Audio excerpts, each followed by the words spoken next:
the outline.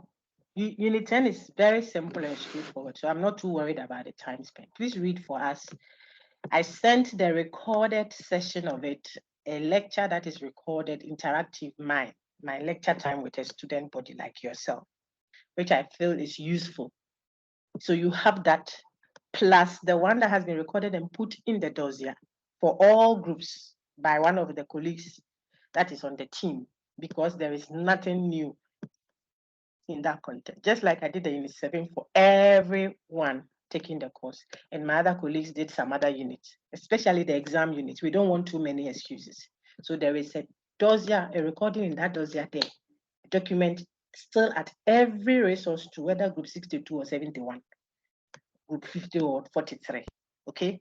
When you go to the resource tool and look for the IA and exam dossier, you see those links there covering unit 6, 7, 9, 10.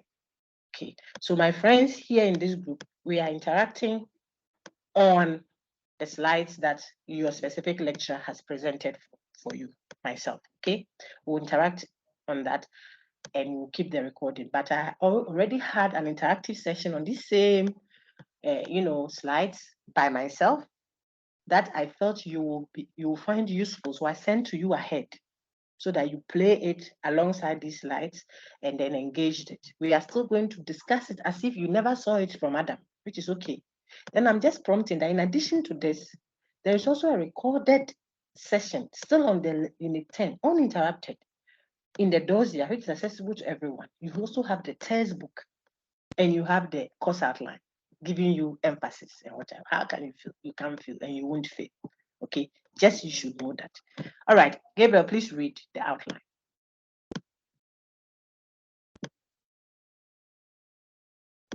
Gabriel, you are muted, so you want to unmute first, quickly. If you are busy, I could get someone, or you're having network challenges, we could ask Seto to read for us whilst you organize yourself, if it's fine. So Seto, go ahead. Seto Komla. Okay, okay, madam. Thank you, sir. Outline. Yeah. Informal fallacies. Fallacies that manipulate language. Fallacies of irrelevance. Changing the subject. Manipulating data. Very good. So in the unit 10, like we have been saying from lecture 1 all till now, the unit 10 is going to expose you to what?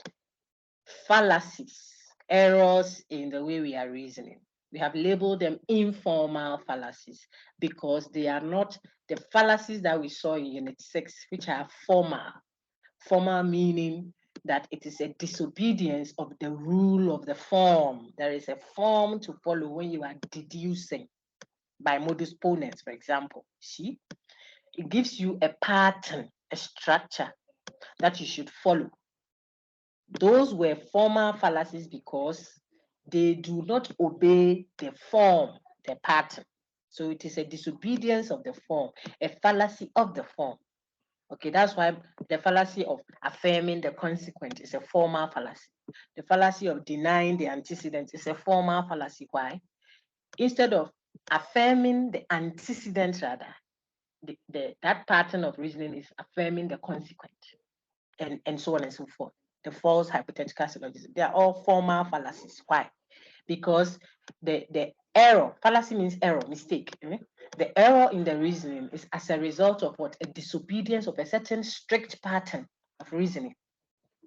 Now, the ones we are going to do in unit 10 are not formal fallacies. So there isn't any strict rule of deduction that someone has disobeyed.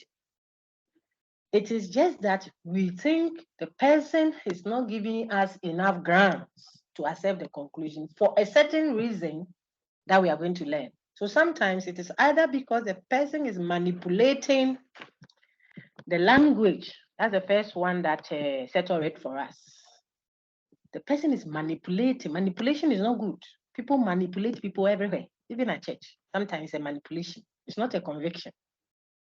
Are you sitting down? Are you going to hold your car? Are you taking your car back home? Don't you trust in God? Bring your car keys. Give it to God. Give it to the service of God. You don't know. No, that is not conviction. If you do that, people will bring their car keys, throw them down. They bring their school fees, everything. When they get out, they say, Radhe, what will I do today? It's compulsive. It's manipulative. Why am I giving that example? To show you that the language that people are using could be manipulating you. And manipulation is not with witchcraft. Let people be convinced. Then they do the thing with meaning. So reason with people rather than what? Manipulate them. And we are saying that one way of committing the informal fallacies you are going to deal with, I've shown you why it's not formal. It's not that the person has disobeyed the rule of deduction, for example, no, or induction.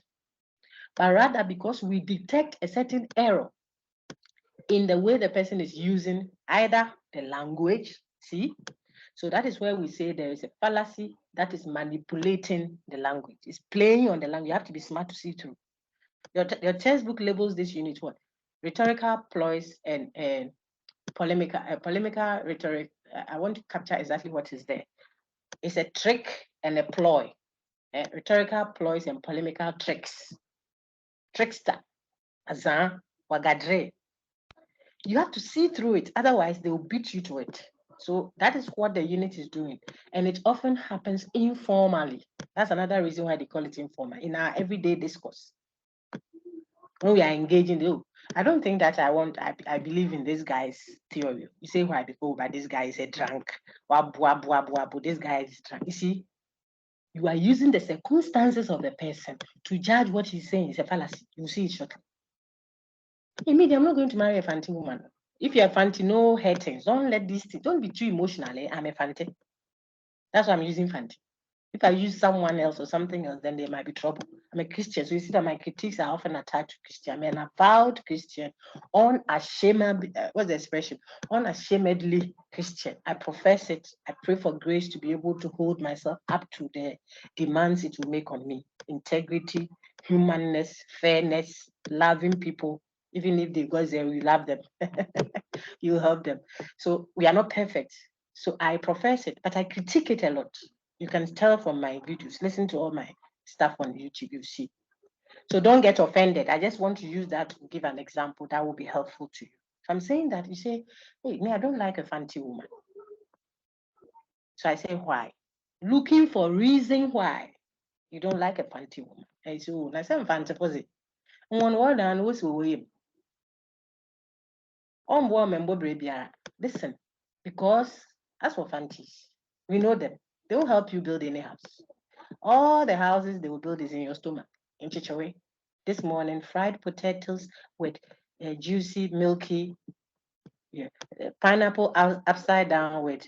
Yeah. These are dishes I'm mentioning like that. So the person's argument is, listen, this is where the error is. Oh, but as for fancies, this is what they are.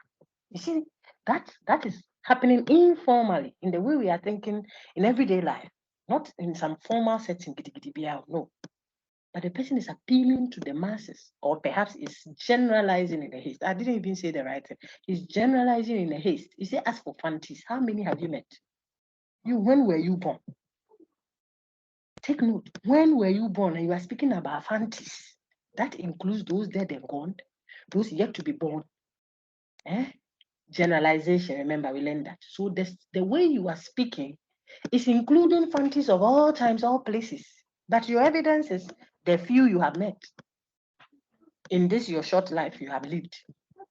There's a problem with it, and it is occurring what? Informally. So I've introduced the second fallacy, which belongs to one of the categories. I'm not naming them yet, but I want to give you reasons why we call them informal fallacies. They occur in our everyday use of language. You're either appealing to the masses, or you are generalizing in a haste, or you are attacking the person. You have left the issue at discuss. He cannot be president.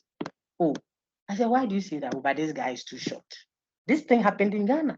The height of a person determining whether he can be president or not. That's the lowest blow you can throw as an academic. You don't even understand what is ad hominem. Ad hominem. Attacking the person. You've left the issue. Tell us why he cannot be president. Okay? Don't use, oh, this girl, can she, I don't think we should accept what he's saying. Why? But he comes from so and so. You are using the person's antecedent, genesis, their origin, to determine what they can be or cannot be, what their view should be or shouldn't be. That's problematic. If you got all that, then you see, you have an inclination on what it means to be doing informal fallacies, okay? So I'm saying that the errors that are associated with our everyday engagement, that's why we call them informal.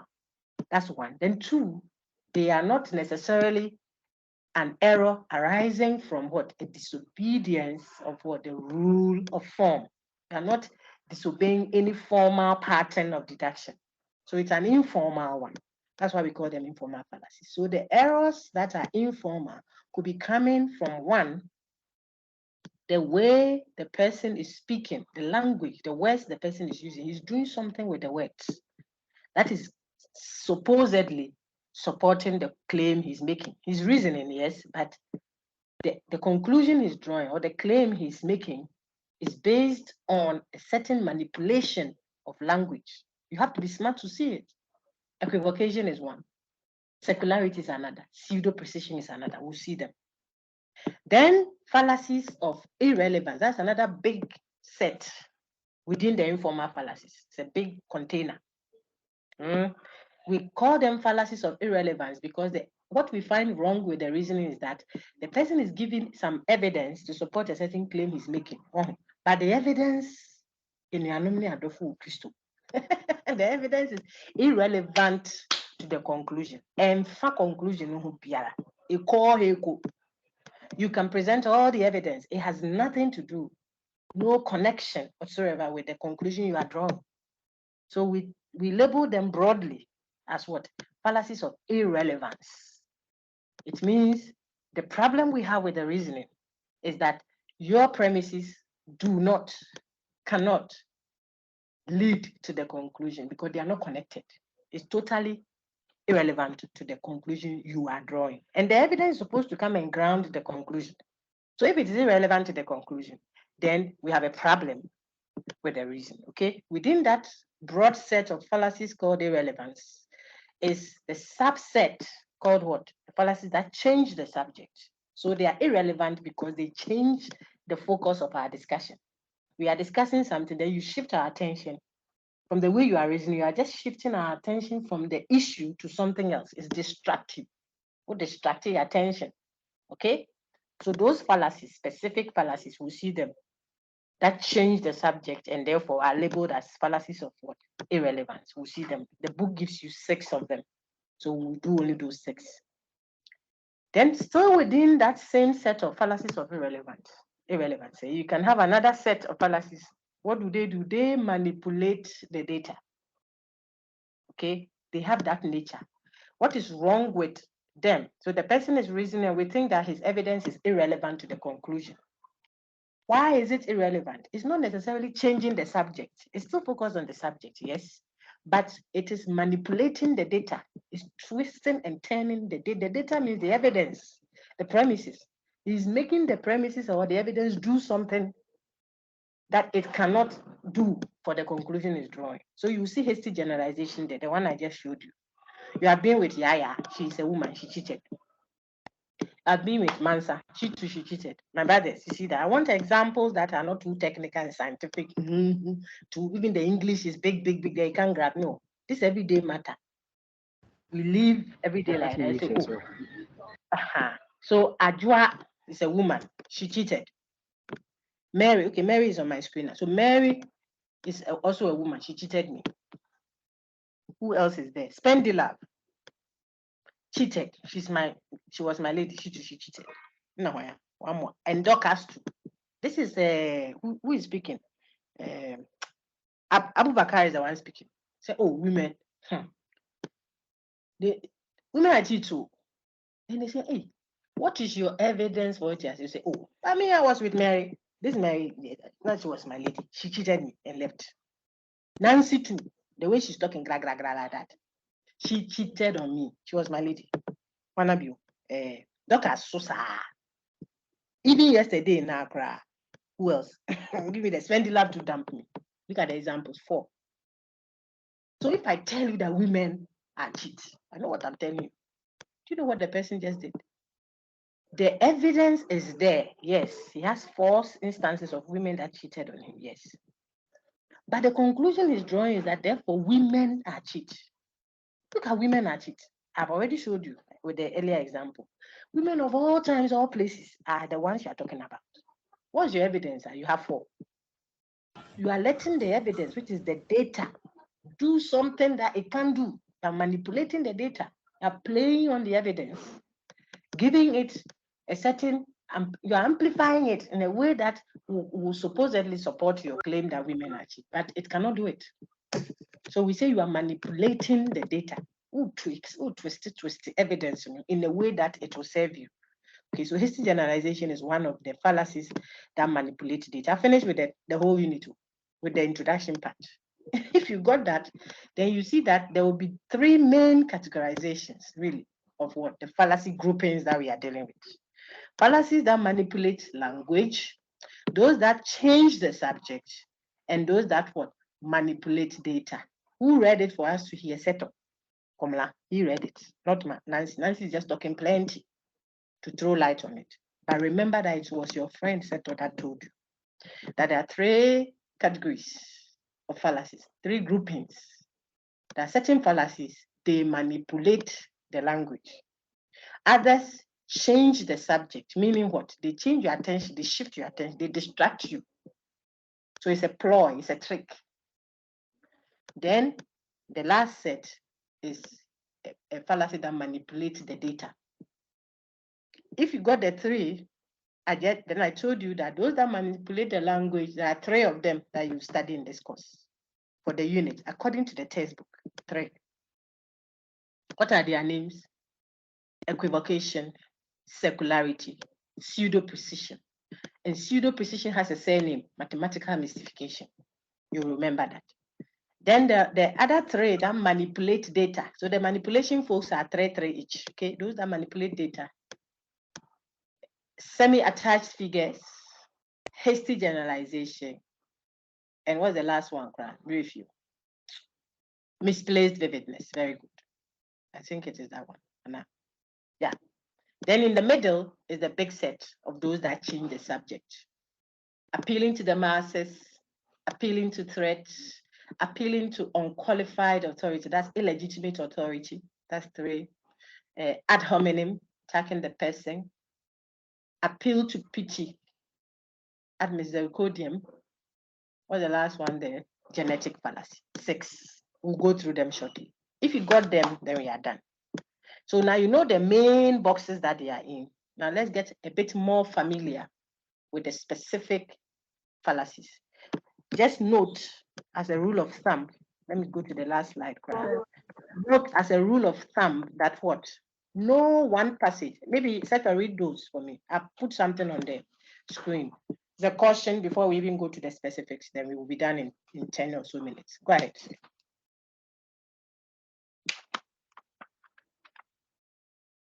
Seta, go ahead, you are muted. Hey, is Seta there? If Seta is not with us, Mary, please go ahead. Read for us. Maybe Seta went off network or something. Mary Atta.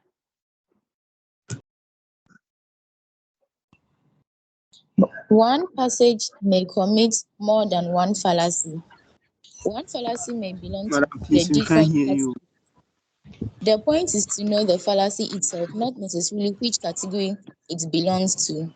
More examples are available in the textbook. Study them. Okay, Big Boss, who said we can't hear you? Maybe you are safer if you say I can't hear you. Can you hear us now? Boss, can you hear now, please? Hey, my friend who couldn't hear, is it better now? Can you hear now? Because you didn't raise your hand too, so I can't make you out. I would have made you exit and then you come in again, or you check your sound, okay? Check your earphone or something, because I suppose others can hear. I suppose so. Okay. Mary Atta read what was on the screen. It said, one passage may commit more than one fallacy. So the discussions you are going to have, you should have this in mind as a rule of thumb. That what? That when you see a certain passage, it may be committing more than one fallacy. Like when you see one sick person sitting in front of the doctor, the person may have more than one sickness or one concern, health issue, constipating, headache, appetite loss, all at once, worms. Not anything. Okay. So the fact that you have come to hospital with a headache doesn't mean that when we diagnose, we couldn't have found something else wrong with you. Maybe one of the sicknesses is more pronounced. So have that in mind all the time. One passage may commit more than one fallacy. Then Madame told us, Mary Arthur told us, one fallacy may belong to the different categories. The categorization is not mutually exclusive. It isn't like if you saw a fallacy that belongs to or has been placed under pseudo precision, for example, or fallacies that manipulate language, let me say it that way. It doesn't mean it couldn't have manipulated data. It depends on how you are using it at the time. So one fallacy could belong to the different categories. And we want you to be minded, not to have this straight-jacketed posture to assessment of matters all the time. No, sometimes it is white opposed to black. Sometimes black opposed to white. Sometimes it's gray. The discussion is gray. Gray means a mixture of white and black. That's why a critical thinker. Okay, so the point is to know the fallacy itself, says Madame Mary Arthur, not necessarily which category it belongs to, because it could belong to both. Then the third one is a prompt telling you that there are more examples in the textbook. The rationale for the slides is not to give you plenty examples, because we expect that you'll be learning in tandem with what the textbook proper, so that you don't have to come and study another plenty set of, examples in one slide and go to another one, look for slides, and when will you ever finish anything? So we give you a conc example to help you understand the concept. Then now you are reading around to get more examples. You can even create your own if you have to do the course. If this is okay, we are done with the course. Now we are going to go to the topic. We are just going to go through. Marietta, please go ahead now with the current slide. One passage may commit more than one fallacy. The fallacy may belong to the different categories. I have changed that one, Auntie. I've changed that slide. Who can see my current Madam, slide? please, Madam, it's not showing on mine. Please, can you see it? Can you see unit Please, 10? no. Who can see unit 10? Informal fallacies. If you can, please read that. A fallacy that manipulates language. 1. Equivocation. Using different meanings of one word in the same context, as though they mean the same, without notice to your audience. Example. I don't see why women are always complaining that they do not enjoy the same freedom as men do. It is a free country. So that's the problem. What's the problem? Everybody in Ghana here is free to do what they like. Auntie, the problem, which we have already been exposed to, and so I won't spend too much time on equivocation, is that this person is moving from one of the meanings of freedom, the word freedom, to another, without signaling a shift. He's not showing you that he has shifted from the meaning of freedom as what? Ability to do, and freedom as limits, and freedom as constitutional freedom and stuff like that. He's just using the word freedom as if whenever you hear freedom, it means the same. No. The word freedom connotes several meanings. Ghana is a free country, yes, in one sense of the word free. But there are prisoners here. They are not free to do what they like. My example when we did ambiguity and equivocation in unit 3, I told you, can the prisoner decide that this morning I want to go jogging I want to go and jog, please. Prisoner. You yourself, you and I that we say we are not in prison. Can we say, it's a free country, so this morning I'm going to stand at a Flagstaff house. I'm going to do my jogging in front of the staircase there. It's a free country in a certain sense of the word free. Yes, we are free. We are not like some nations where you can move around freely. You don't speak. I mean, there are restrictions. Ghana is free in that sense of it. But Ghana is not free in the last sense of it, where everybody can do what they like. You lie. Even you and I, tiny we, can people just do what they like in your own room, a room you're going to pay for?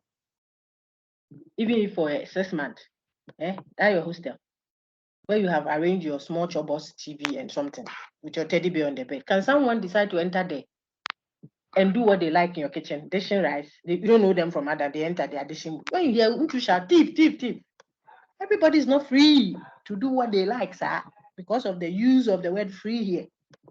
But Ghana is a free country, and free SHS is free, but it is not free, yet it is free. However, it is not free. Different connotations of the word free. If you are not smart, the person will beat you to it. Equivocation is just being equivocal. And we saw several examples when we said Zainab is madly in love with Abubakar. And mad people are often institutionalized. So we have to institutionalize Zainab. Look at the reasoning. Madly in love with Abubakar, yes. The second statement says, mad people are put into what? A room and locked up. So we take care of them well. Sorry, because they could hurt themselves and hurt others. You heard about the mad person who threw, I'm told, they said she's mad. Yes, I don't know if it's stones that she used to hit someone to death or something at circle recently. If you heard it, you know. That's the reason why you may want to put them in an institution to restrict their movement, because they are not in charge of their mental faculty.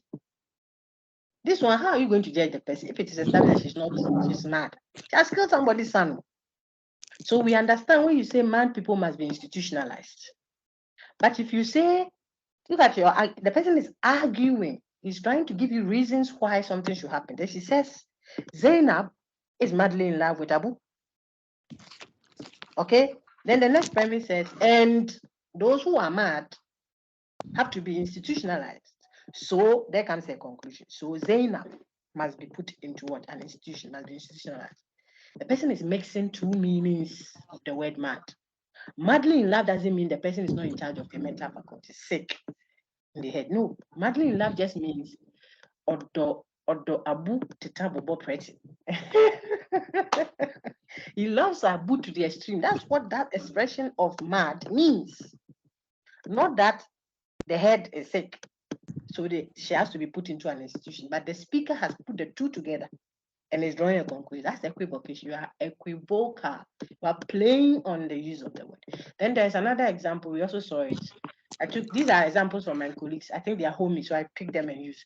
That one says, noisy children are a real headache. If you remember, when we did Unit 3, you have access to those links. They are still at your resource too. So if some of them are like, oh, I don't remember this example, that's why it's recorded and put there for you. All you have to do is to go and pull it. Do that work for yourself. Pull it and play back. The slides are also there, the resource too.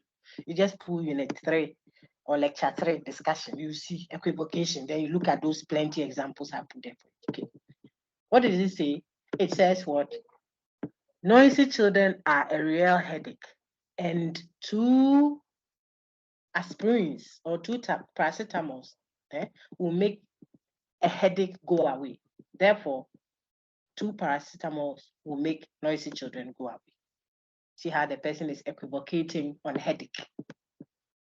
Noisy children are a real headache.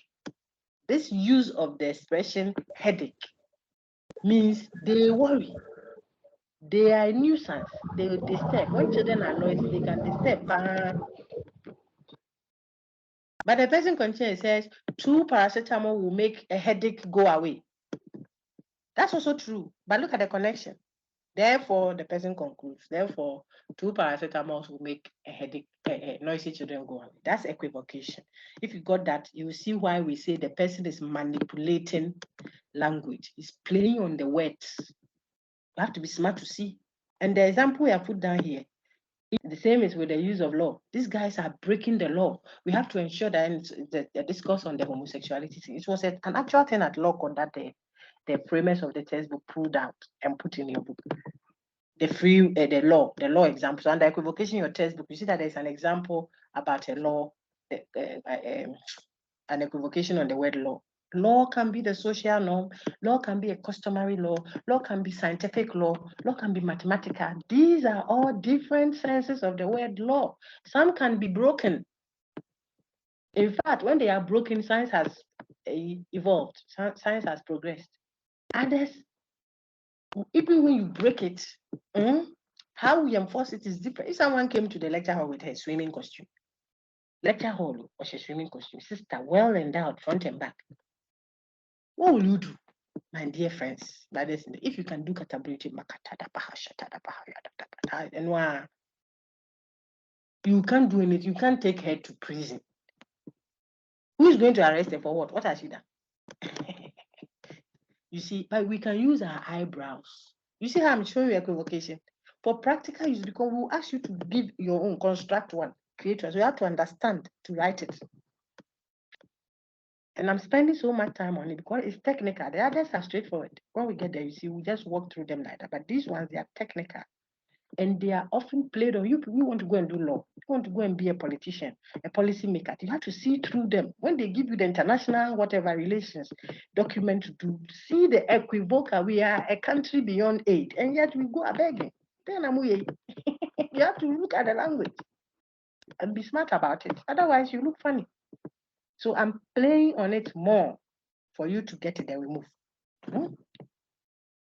If you've got all these several examples I'm giving, social and political, social norms, because the people don't want you to wear red and come there. But they won't arrest you beside, but you can embarrass you, you can lose your steps. I'm talking about the Commonwealth folks up there. If you wanted to wear red on the Gon campus and go and pass them, they see you. That's how they will embarrass you, but no one will take you to court. But if you like, go and pour acid on someone's daughter, then see.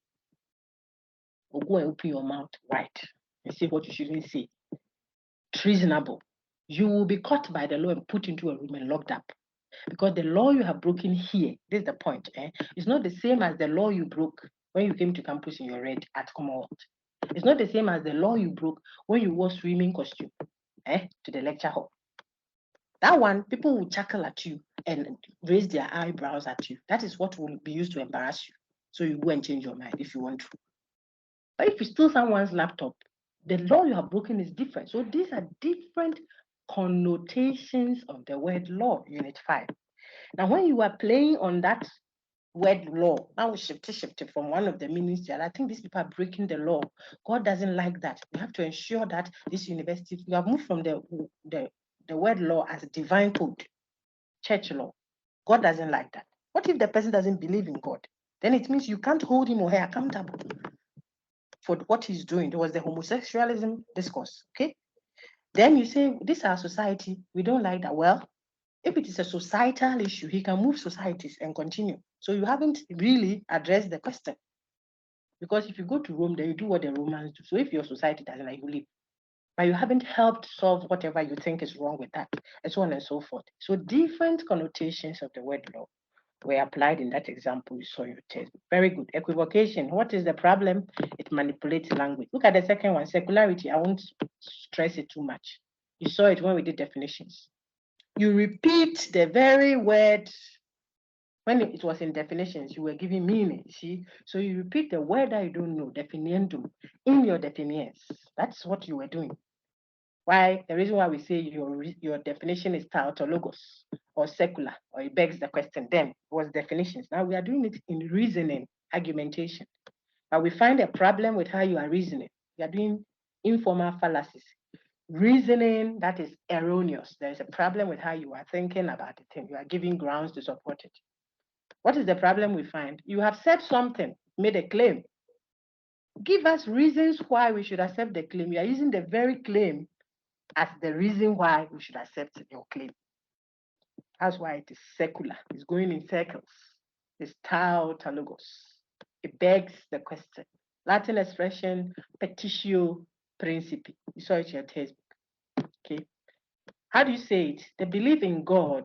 Yeah, say what? How do you say? Example on your screen down there. Look on your screen, please. The belief in God is universal because. When you say because, we want to know the reason why the belief in God is universal. I hope you can see that because saying intra no you want more fair more here no more you see why the reason why everyone believes in God, because that's what universality means. You say it applies everywhere. Everyone believes in God. So we are looking at you say the belief in God is universal because. So what is the reason why everyone believes in God? What is the reason why the belief in God is universal? They tell us the reason is because, see, everyone believes in God. That's the problem. It's secular. You didn't add anything. You have to be smart to see it. Okay? So this person argumentation begs the question. When you hear people saying that is what it means, it's secular. If you're a news anchor or someone who interviews folks, you have to detect it. If people come and you're going to do policy makers, whatever, you know, IEA, something before, the people may be begging the question. If you are not smart, they do, and everybody will be like, wow, he said nothing. He just begged the question. Oh, you are going to make sure. The reason why we have to ensure that there is development is because when the nations are developed, it helps us to develop and ensure that there is development. You know, like if you go to this country, they are very developed, my friend. And this Hankashi, I'm telling you, he said nothing because he's going in circles.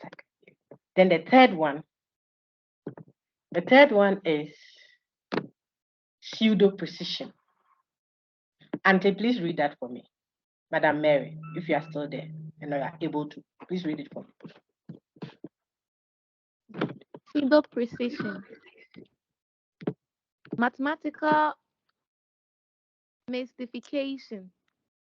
Using mathematical figures to give an expression of precision or exactness to a term that is already vague, imprecise. Example, 98.65% of COVID-19 patients are spiritually motivated. In Adolfo, this one too is a little technical, but where is the manipulation of language? It's simply because, take note, watch. Pseudo means pretending to be.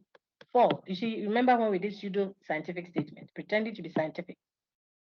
So a pretext is false. Pseudo precision means a false precision, a false exactness. Precise means you are very exact. Okay. Now we are saying that this fallacy, that is manipulating language.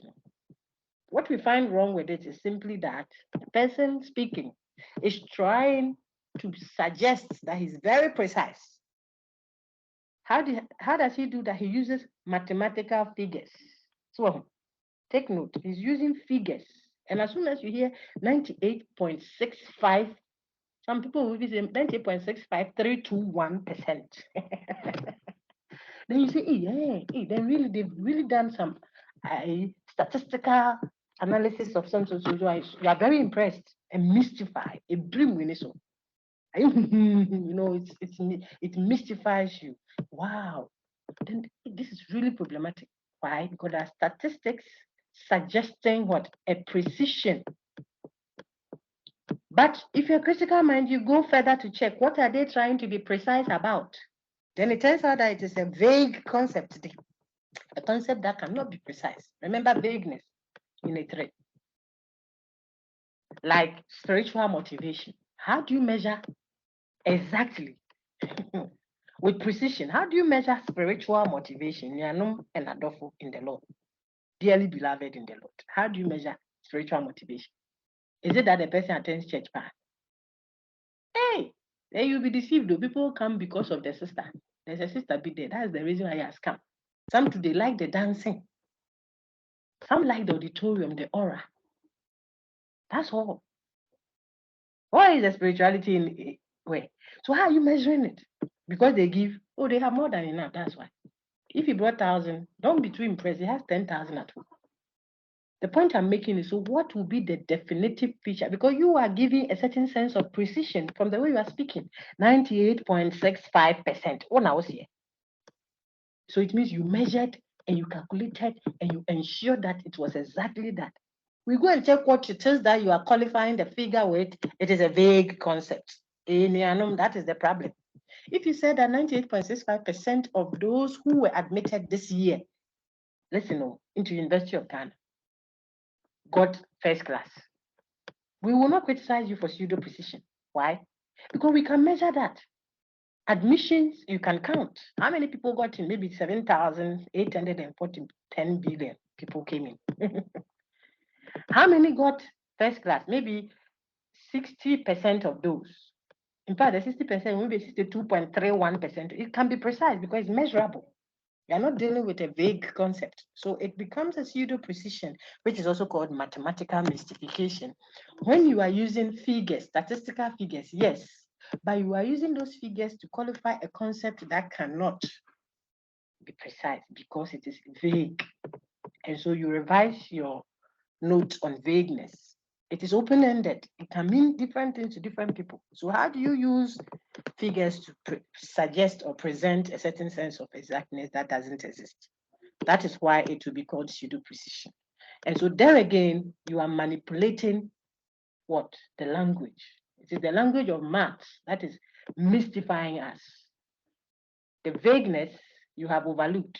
So you are playing on language. You are not realizing that the term vague, the term spiritual motivation is vague.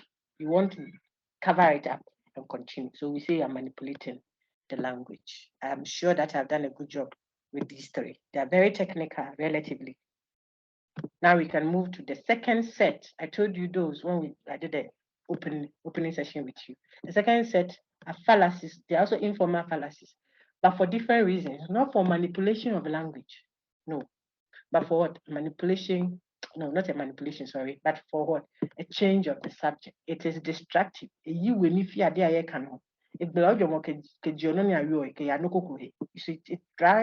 drags your attention. How do I put it? Divert, that's the word. It diverts your attention from what is being discussed. It's very, very diversionary. I'll show you in a minute, like appeal to pity. You haven't done the IE. You didn't do assignment 1. You didn't do assignment 2. You have been given an F.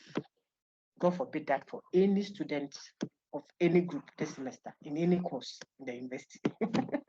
This prayer there, God, can God answer? Yes, He will.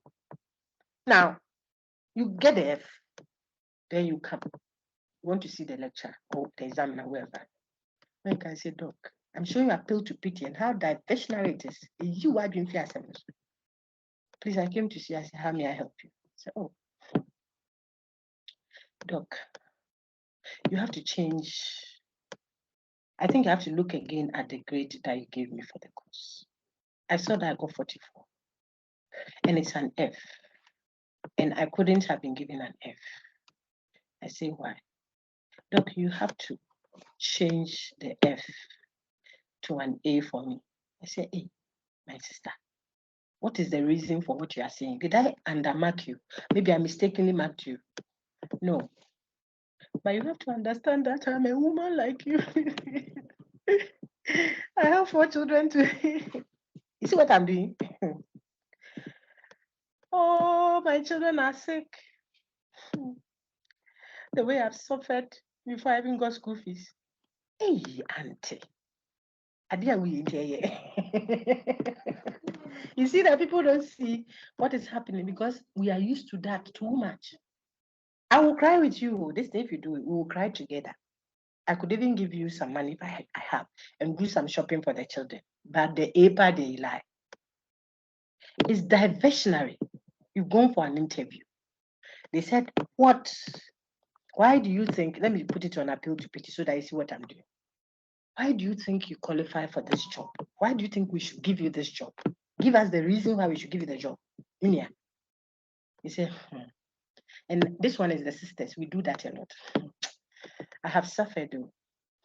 I've suffered power in this my life. When I do the in-person with you in Bright's class and the other class, all these examples I give you, I told you see them in that's what I've suffered. You've suffered in life. So we should give you a job. You come and continue suffering with a job. What is this? Tell us why. Give reasons. I think that I qualify for this job. I think that I'm going to be a very good marketer if you give me the opportunity. Because I've had life experiences that have exposed me to how to deal with people. I know different calibers of people. I have sold sugarcane. I've had to walk to school. I've had to stop school and work, take care of a sick parent. I'm saying the same thing. So, and in all those scenarios, I learned how to endure, how to touch people at the right places when I'm presenting my case. And that is what a marketer needs.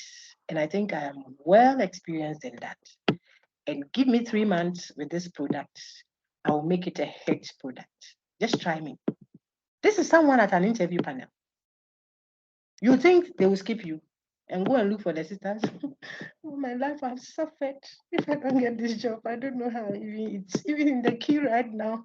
The people that I'm the only woman. And in fact, I need a job because my mother is sick. You won't get it. It's appeal to pity. Where is it to cry? This is it. What you see on your screen. You leave the issue and you do what? You invoke pity, emotions. You toy with the emotions of the one hearing you. If you're a critical man, don't let that be done to you, because a person who does that is very, very manipulative. It's a ploy. Sometimes they don't intend to, but that's what you are doing. Okay, so it is diversionary. Give me reasons why. You can tell me the same, doc. I missed the eye. I missed it.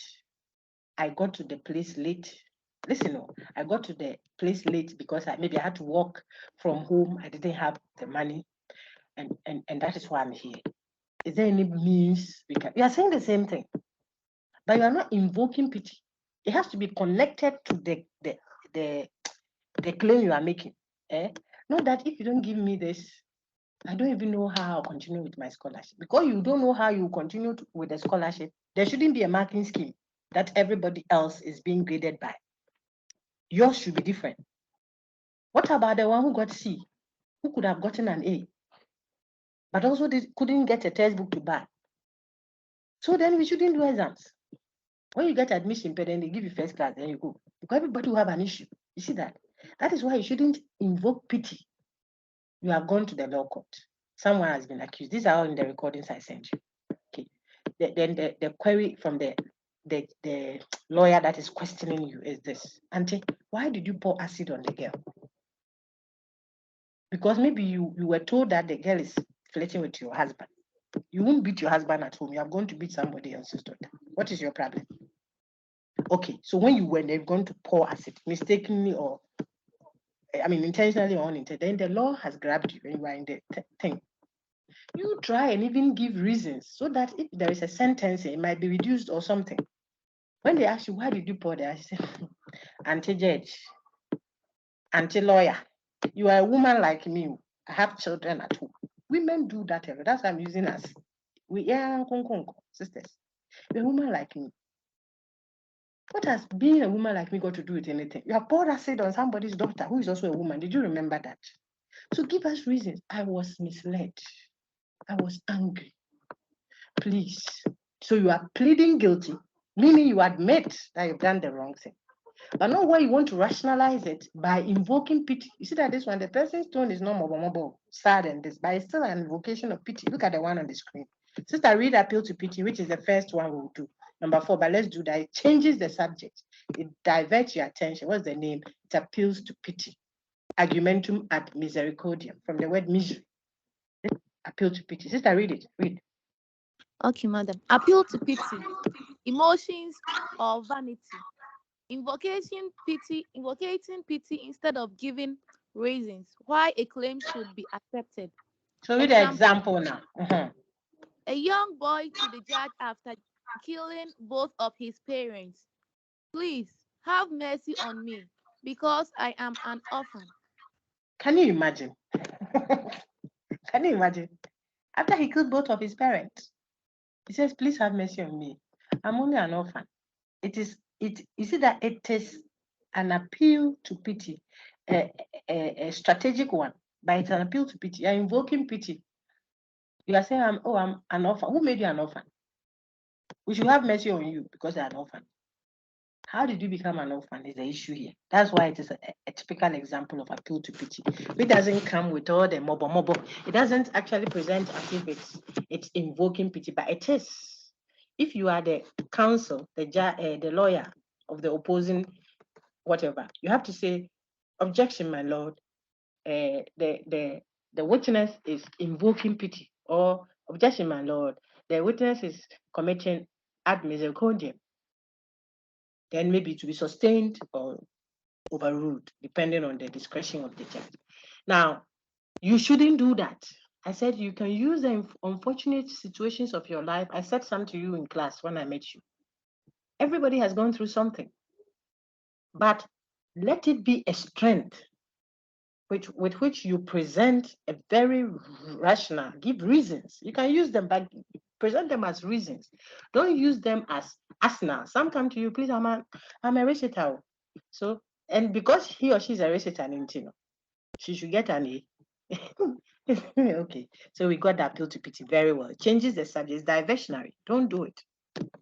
Okay, then another one that changes the subject again is what? Appeal to illegitimate authority. The word illegitimate means unqualified. It doesn't have the qualification. Even though he's also an authority or she's also an authority. An authority means an expert, a boss of the area in question, the discussion in question. Okay, he's also a boss, but not in what you are discussing. So you can use his authority, his expertise to ground it. That's what makes it problematic. Okay, so the example on our screen, we are talking HIV/AIDS. If you are looking whilst I present, then you get the point. Okay, the example says HIV causes AIDS. It must be so since George Bush said it, and he's the president of the most powerful military force in the world. Yes, granted, most powerful military force, but we are talking HIV causing AIDS. That's health. It's not military. So appealing to the powerful military force nation's president is neither here nor it's irrelevant. You are just diverting our attention. We should look at the way he's a powerful president of a powerful nation with a powerful military force. We should go and look at that so that it will come and help us make a decision about health. Diversionary is irrelevant to what we are discussing. Remember the fallacies of irrelevance, under which we have those that change subject. And these that we are discussing so far are fallacies that change the subject. And one of them is appealing to what? An illegitimate authority. So if you say Lewin, Ghana's fine boy, Lewin, who makes us laugh and he can dance his head off. If you say Lewin says Ghana's GDP has dropped because we have not managed the so. He's talking economics, not the pedestrian kind of economics we do. Okay, but you are appealing to that and say, so therefore, what he says is true. We have a problem with you because he's not an expert in this particular field. He may be an expert in how to make you laugh. You can go to him and say, Charlie, I want my thing to make an impact so people will laugh. What are the tricks? He can be an expert in that, but not the laws. Paint. The person is a boxer. He has energy to box. He can show you how to beat somebody who is chasing your husband or your wife. Show you go to no malachule. This book banku that there's a gentleman footballer in Ghana here. If you are not Ghanaian and you are part of us, don't worry. If you Google Bukom Banku, you see him. He's a fun person. He will make you laugh. He's supposedly one of our strong boxers. But he was used to do one of our adverts then. I think recently it has changed a little, and the narration too has changed a little. But the point I'm making is he's a boxer advertising a paint product. So if he's telling me that if you want a good paint, buy the Lozi, it's a type of paint, and he's the authority that is telling us that, we want to see the connection. Otherwise, it will be committing the fallacy of what? Unqualified authority. He should show us how to beat people who are disturbing us. Tell you where, turn the angle to the sideways like and hit it. He will fall down flat because he's an expert in boxing. If he's showing me how to paint or which paint to use, then we feel that there's a little lapse there. Okay, that's why we would say that such a thing is appealing to an illegitimate authority. But do you know that trick by advertisers works works, Papa. So maybe it's a very intelligent advertising technique where they use an expert that people, or an authority that they know people are attracted to defend claims that they are making. And people just buy into it without any question.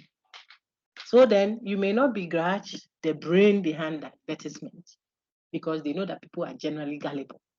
They when they see the authority, so there's a sister, fine sister, who is a celebrity, quote and unquote.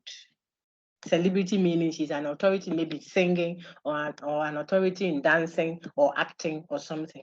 They put her picture on the product, make her the brand ambassador or him the brand ambassador. That's it. People will not query the product's value, quality. No. Oh, this person grab buys it. Meanwhile, if you use the product, you know that this thing is garbage. Apologies, so I'm not mentioning it. It's garbage, but the person who is the authority that they put onto the thing attracts that attention. You are a critical mind. Don't be gullible. Otherwise, it's a trick, it's a ploy. You got it? So that's the second one.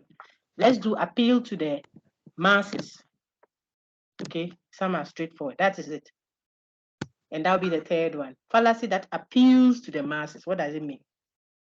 Its other name is what? Grandstanding. Grand means big stand. So the brothers, you know, the big stand at the stadium is popular, the popular stand. Plenty people are there. Plenty people support it. The Obia syndrome. Everybody says it is, therefore. Oh, anyone you ask will tell you that. Put the pony on my forehead. Remember introductory session when I came to the class there. Madam, please put my pony on my forehead. You are going to do your wedding. They are doing the decoration. So I want you to put the pony on my forehead this time. So Madam Beautician says, I'll do that for you. But why? Give me the reason why I wanted that to. So, but that is what everybody is doing now. That's what everybody is doing, Auntie. Everybody. Did you see the size of your forehead? It's bigger than that of everybody. Look at Nancy's one. Yours is like that. So the fact that everybody is doing something doesn't mean you should go doing something. It's called appealing to the masses. Look at the name. Plenty, Ododo. What plenty people say. Everybody says, crucify him, crucify him, crucify. Only three voices were saying, don't touch the man, he's innocent. Everybody was saying, be careful what everybody is saying. It might not necessarily represent what is the case. Perhaps you should ask yourself, what is it about the thing that everybody is following? There's something about the thing that is making everybody follow it. Check that. Is it durable? Is it long lasting? That's the same, eh? Does it have different ways of, say, charging it? So that one was there during the Doomsday period. Person is selling the lamp. You can use solar to charge it. You can use battery. And then you can also use electricity. If you are selling something like that to me and you tell me, oh, Auntie, Madam, I think you should buy this whole. I say, why should I buy it? I'm in the traffic and you are selling. I say, oh, dog, where do you do my power? This one, the works, Papa, and it has several ways of charging it. If the lights go off, you can even put it in the sun, it will charge. Then there's a place for battery too. You see that you're giving me reasons. The thing is long lasting, you say. It might even be false, but at least you didn't insult my intelligence. You said it lasts long. It has various ways of charging it. It's not heavy and it's very small, cute, so you can keep it in your purse scrap. You see, you're giving me reasons. But if you see me and say, oh, doc, you have to buy that, I tell you why. I say, oh, yeah, Tobio, that is why everybody is buying now. I'll drive off. I'll get put off by that. I'm not everybody, okay? The footballers played, on your screen now, please. The footballers played only for themselves and for the cameras. They didn't play for the team. This is someone speaking. Look at how he can ask anyone. Would they be so be as some making boy? Be more fair monogwe. I cannot knew your man. Be so be a mere case and making boy. Ask anyone. That is what makes this an appeal to the masses. Your grounds for what you've said is on the basis of what anyone you ask will say. Appeal to the masses. It's destructive. They're diverting our attention. So appeal to pity, appeal to illegitimate authority. We have just done grandstanding, which is appeal to the masses. The Latin expression for appeal to the masses is what? Argumentum ad populum, from the word popular, popularity. Okay. The Latin expression for appeal to illegitimate authority, that's unqualified authorities, argumentum ad vericordium. Okay. Someone is saying, hey, so the Latin wants to, should we learn it? Well, if you know it is good, but I don't think we'll examine your ability to do Latin. But some of you plan to do some law. And so if you learn it now, it will help you. Okay. You look polished and all jargon-like, and at least you can scare people a little with that. Okay. But the understanding is what we want you to have. Is someone else willing to read? If not, then there is a hand up. The hand up is teams.microsoft.com. I don't know how to call you, but it is only your hand that is up. If it's a question, kindly unmute and ask. Do this quickly, Pa. We have some few more to cover. If it's a question, kindly unmute and ask. Whoever has your hand up. It's not a name, so I'm unable to call you. It's not an ID, it's a link. Okay, so I suppose that it might not be a question. You can always ask later. Okay. Mary, please, if you are there, or whoever else is reading for me, kindly read this one. I want people to hear it. Appeal to threats or force. Quickly, Pa. Appeal to force, threat or fear or consequences. Instead of giving reasons, you appeal to consequences or what will happen if the listener does not believe or accept what you believe. Example, you should support our SRC president on this demonstration. Otherwise, people will take you for a coward. You will have no friends, and after school, you will struggle with getting a job. Very good. See what the person is doing. Show me why I should accept or reject the claim you are making. What's the claim? The person says, look, vote for, we should support this current SRC president. So why should we? Give us the reason why we should support him on whatever it is, the decision that he's making. You tell me that if we don't, look, people will think we are cowards. And then we'll have a job to do after school because we won't have friends. This is not giving, it's threatening you. Finish typing the letters before 12 o'clock. Otherwise, consider yourself fired. That is not, listen to the recording I sent you. That is not reasoning. You see, if you did that, you are threatening the person. You have to marry me, my dear. My dear, whose name is there? Let me look for somebody's name. So you must marry me, Abeko Manasi. Otherwise, I won't be able to tell my father to give you a job in his company after school. So who you Krasinia, my sister? That's the reason why the father should marry. You won't be happy in that marriage. Threat, it doesn't work. So I put some commentary in the appeal to threat part when I gave you. Give reasons. Don't threaten people.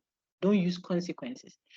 Kofi, you know that I have to ride your bicycle today. Kwame is telling Kofi that the whole of today, I'm the one going to ride your bicycle. You know why? If you don't let me ride the bicycle the whole day, your mother will hear that you beat your sister yesterday. That's the reason why. So you will see that Kwame will be driving the bike the whole day. Kofi has no seat. They are threatening the person. But if Kofi too can beat you, or Kofi too can go and take 20 cedis and put in your pocket so that they'll say you stole it, then he too has got something against you. When you appeal to threat, people don't do things because they have reason to. God says, come, let us reason together. Have you seen that scripture? God, creator. He says, come, let us reason together. The Brahmins say here, come and let us engage. Even if you are at fault, I'm ready to let it go. But you come and let us do the reasoning together. You human being who is nobody, you want to boss it. You can instruct and direct, but you have to let people see why. That's why when people are not happy with what they think they wrote down, I'm not worried at all. Send me an email. Just be respectful about it. I will copy your thing and show you. Because the person must see and be at peace that, I didn't do too well in this one. It's not my fault. Or someone who must be very happy to say, I did my best on it. So the reasoning bit is important. Avoid compulsion, whether you are the president of the association or you are the cleaner. You have to reason with people. You are telling your house assistant, house help, whatever, that please feed the children before 6 o'clock. You don't do, hey, I pay you. If you don't want to get your full salary, then continue. No. Then she will push the bread into the child's nostrils by force to eat it. Tell her, you know that this boy, after 5, if you give him food, he won't eat. So I beg you, by 5, try. Even if the things are not dried on the line, don't leave them. Let the rain beat the things. Give attention to this one so that who reason with the person. Of course, doesn't mean that anytime I reason with people, they will be. But you do your part well, rather than being bossy and, hey, this is a young girl to the security man who is like her father or grandfather, but she's driving the 4-wheel and the man is the security. Life. She gets to the gate, hey, open the door. Your father's side, because you're sitting for him. Hey, auntie, slow down. Because appeal to you know that the person will obey, must obey because you pay them. You don't know the day that you'll be lying down, holding for a designer phone in your hand, people. And you are so sick, you can't even call the doctor to pay him 100 million to take care of you. That person that you disrespect and you threaten and you are all bossy over them is the person that will come and clean the poo that, excuse my language, is coming from you or something. He will come and clean and make you look presentable before the big man will come and carry you to his car. The point is, reason with people, engage with people, give reasons, present it, let them see it. And I believe that we'll have a better engagement at that office where you are the boss or the secretary. Okay, so we just did that also. Appealing to threat, we've done that. Appealing to the masses, we've done that. I repeat it so that some of you learn that way. So that's the second one. It changes the subject. Illegitimate authority, that's the third. Appeal to pity, that's the fourth, I think. Now on the screen, we have ad hominem, which I mentioned in the introductory part, and you see example. Instead of giving reasons, you're attacking the person. Attacking the person means you are focusing on issues about the person, not the discussion itself. Oh, please, let's switch off the fan. I think that it is making too much noise, so we can't hear what Dr. Miles is saying. Then you say, oh, no, I don't think we should listen to Nancy. What is your reason? So Nancy, she thinks that because she went to pantomime girls, sometimes when they come today, those would like to be bossy. Every day they want to be the ones that are head. Because Madam has been mentioning her name in class. Every day she wants, oh, bruh, that's the reason why we shouldn't listen to Nancy. About the fan. We're talking fan. I've left the issue. We're discussing the person. It's called ad hominem. It's an attack on the person. So that the attack is in good. Not that you've lifted a stick to hit her. No. You are discussing her and her person and her circumstances instead of the issue.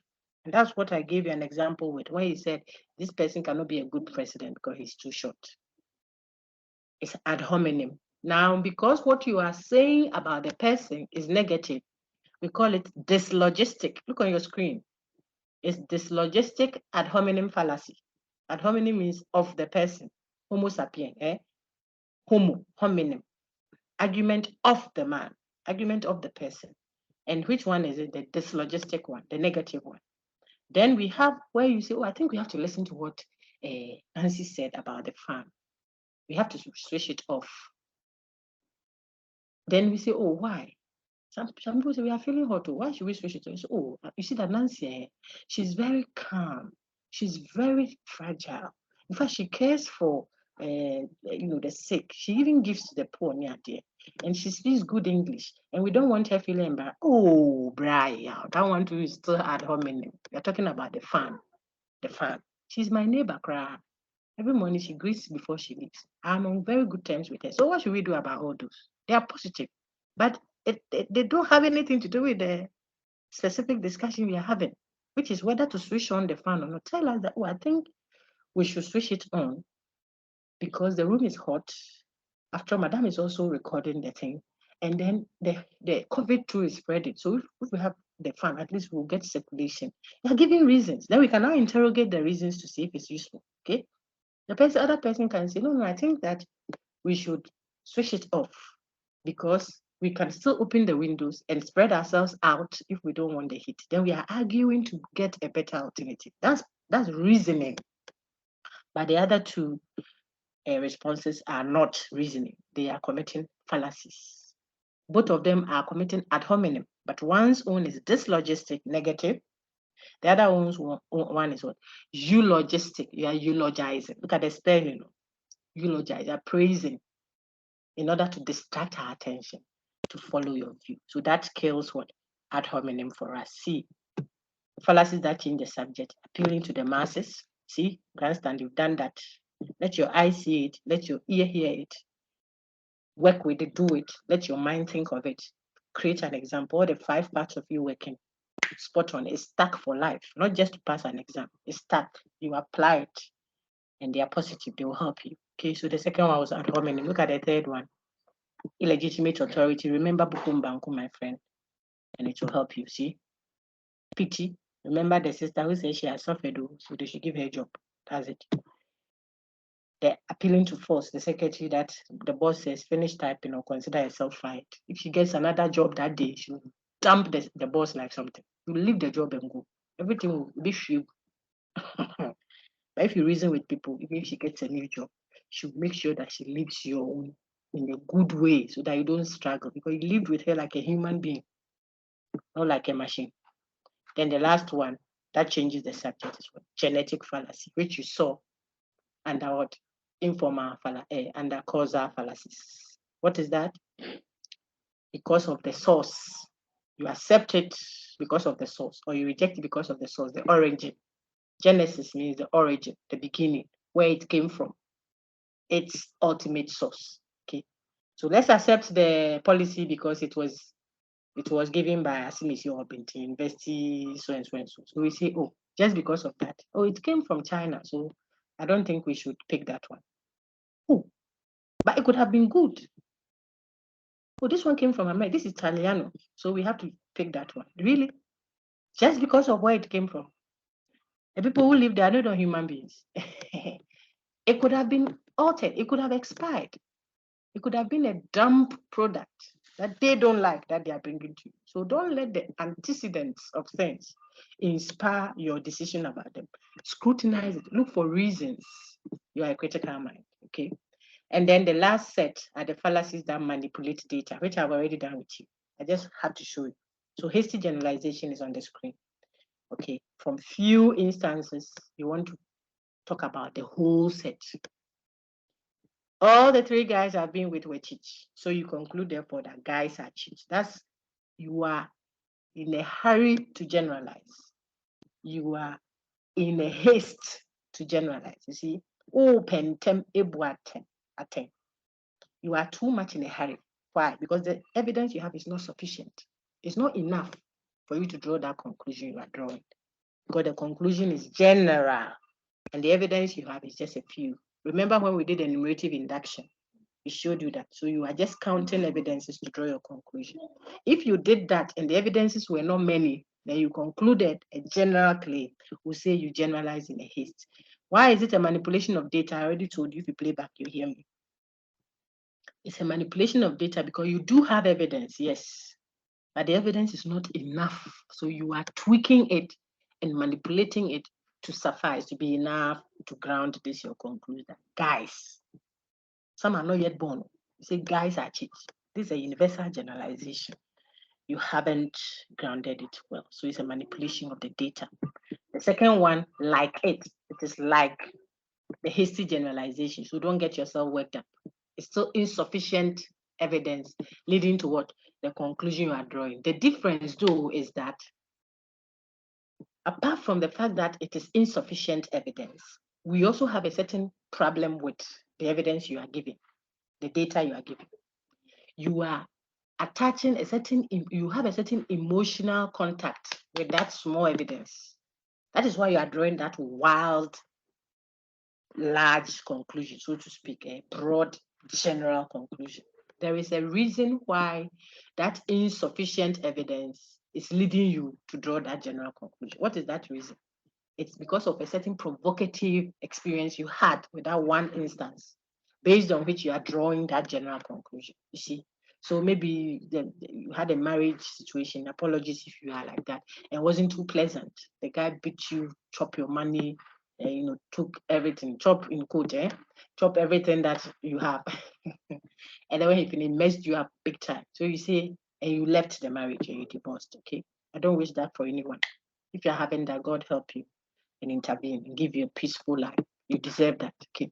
But I'm saying that then you left the home. So now you say, that is why me, dear. And since I left, I've been myself. Even without a man, I'm okay. So me, I tell all ladies, divorce is the thing. Go get it.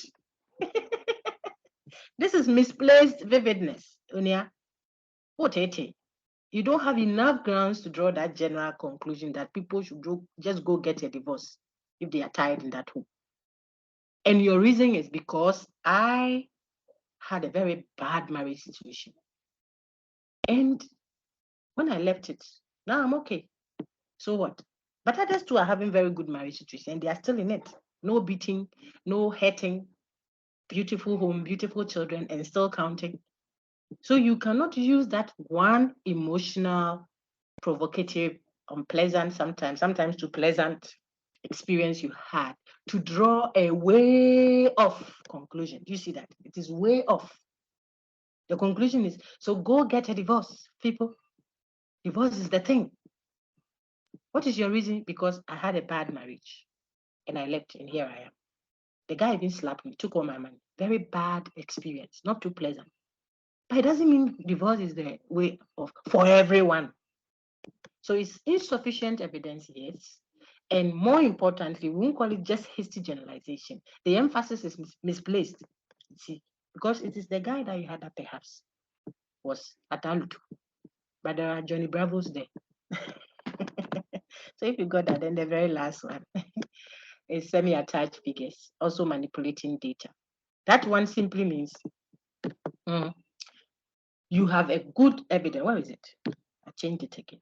You have a good evidence. We could accept your evidence to be true, but it doesn't lead to the conclusion you've drawn. And again, that also happens when folks want to play on what? Mathematical figures to do that. We could accept the premises to be true, and yet we will not be obliged necessarily to draw that conclusion. Why? Because the premises may not be relevant to the conclusion being drawn. So you have attached figures, yes, semi-attached figures. You have attached figures that makes us have good reason, you see, to believe what you are saying.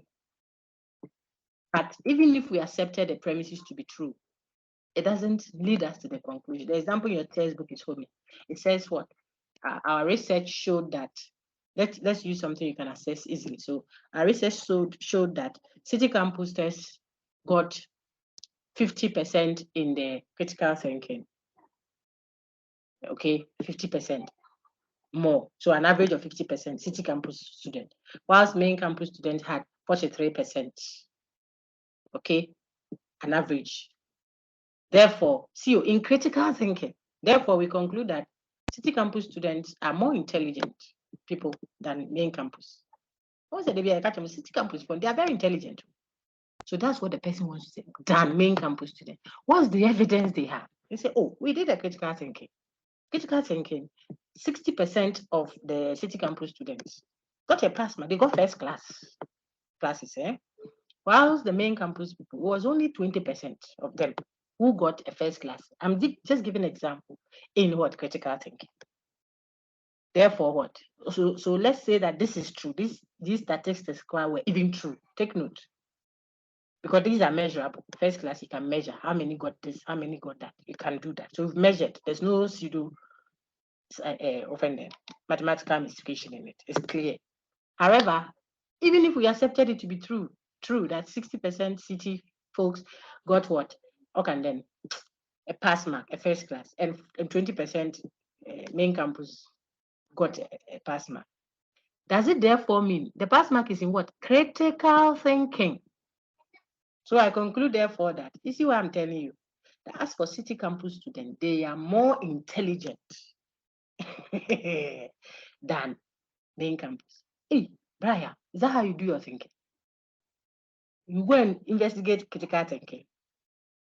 Get your statistics for critical thinking. You are basing your, look at the conclusion. So this is not hasty generalization. It's just irrelevant for instance, premises. The premises are true, can be assumed to be true without any contention. But what it wants to go and do, what you want to use that premise, true premise, to go and do, is not warranted. That is what makes it what? A semi-attached figure. So we are, why have I put it on this one? So we are using figures,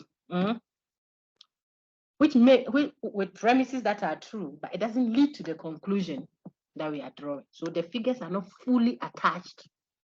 They are partially attached to the conclusion you are drawing. That's why we say semi-attached figures. Your textbook gave you the one with the University of Ghana student and University of Ibadan student. Supposedly, the research team was from Boston College, big university. They conducted the research and they found out that Ibadan people didn't do too well in the English, but University of Ghana folks did well. So 58.75 versus 75.3%. You see that? Therefore, the person concludes, so University of Ghana students are more intelligent than University of Ibadan students. The statistics may be correct for the English subject that it was tested on. But even if the premises were true, the figures you are attaching there do not fully, excellent, support the conclusion of a supposed University of Ghana being more intelligent than University of Ibadan. That is why it is a not manipulation. Yeah, it's a manipulation, thank you, of the data. You're manipulating the data, the evidence, to do something for you that the evidence doesn't have the ability to do. Semi-attached figures. We have gone through the notes. You know this. I said all of this in the preliminary one. What you should learn, unit 6, 7, 9, 10. Learn your slides. Go to your resource tool. Engage the content there. You can engage other teaching teams' slides. What have you, just to enrich yourself. Test your abilities. Go through them. And then practice a tutorial and with your colleagues. I'm done. Any question? Godfred, is it to read or is a question?